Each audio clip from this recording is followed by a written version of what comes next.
Johning for potatoes is a classic saying. Hey everybody, welcome back to the Dr. Bones Locker podcast. I'm Jacob. I'm Ben. I'm Alden, and we got our special guest today. Hayden Butler. Woo!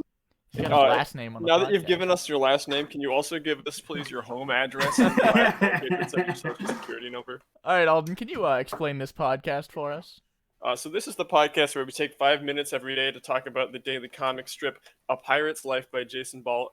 304. I don't know what that means. That's a mouthful right there. Croissant is also totally not a thing. That's my favorite pastry. Le croissant.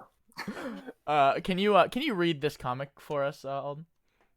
Yes, in fact, Jacob, I can if you give me just a moment. So we have the captain, and we have our favorite white bandanaed pirate, also known as Dexter. And the captain says, "We need food from the market. Send Tom for meat, John for potatoes, and Bob for apples." Dexter says, "Okay," and then you get this. He goes and he bobs for apples. How many panels is this? Can you not count, Ben? You know what? I'm going on a wild guess. I'm seeing one whole panel here, boys. Swing and a miss. Does the barrel count as a third panel? Do I get another try? All right, can you get a Peter explains the joke from Hayden, please? Sure. You know what? I was reading this all leisurely, and I was like, Bob for apples, and then that second panel showed up, and I was like, oh man, it clicked real instantly for me. You know, bobbing for apples, you'd be grabbing apples out of a can and stuff, man. You know, people do it out of cans, not 5-gallon buckets or anything like that. No. So that's about as far as I got with the joke, and I was like, that's pretty funny, and then, neglected to look into it any further. So if anyone wants to shine additional light, no, that's the whole joke. That's the whole joke. Yeah, you got it. I gotta say, I gotta make some artistic comments here. Yeah, I feel like this may be the first time in recent memory that we've gotten a background. That's true. Perspective. Oh yeah. At least in the first comic, I have to imagine that those other two people are Tom and John, respectively. Mm-hmm.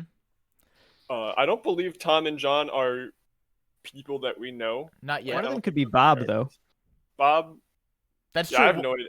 I have no idea who. I feel like Bob isn't real and is there only to facilitate the punchline.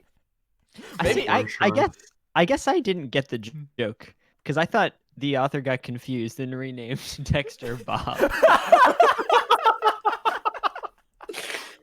It's an easy mistake to make. I'd like to note that we don't see Bob in this, so it is possible that the joke doesn't make any sense because the captain was actually saying "Go Bob for apples."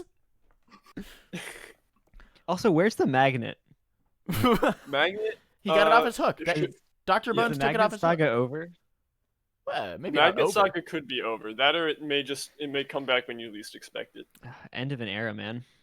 I'd also like to point out that it appears that our man here has picked the most sour apple of the bunch to grab on his first nap.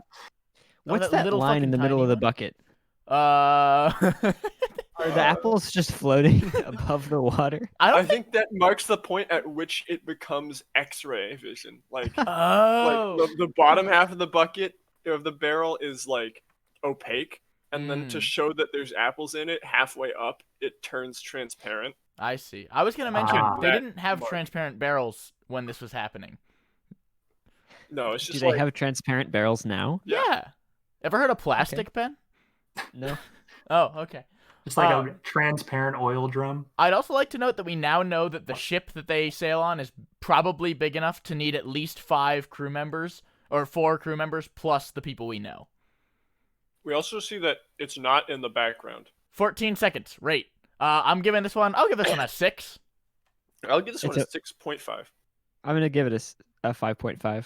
I'm going to be a little generous since this is my first clip. I'm going to go about a 7 since I did get a good laugh out of it. It's not joke of the week. Not joke of the week. Bye. All right, Hayden, excellent work.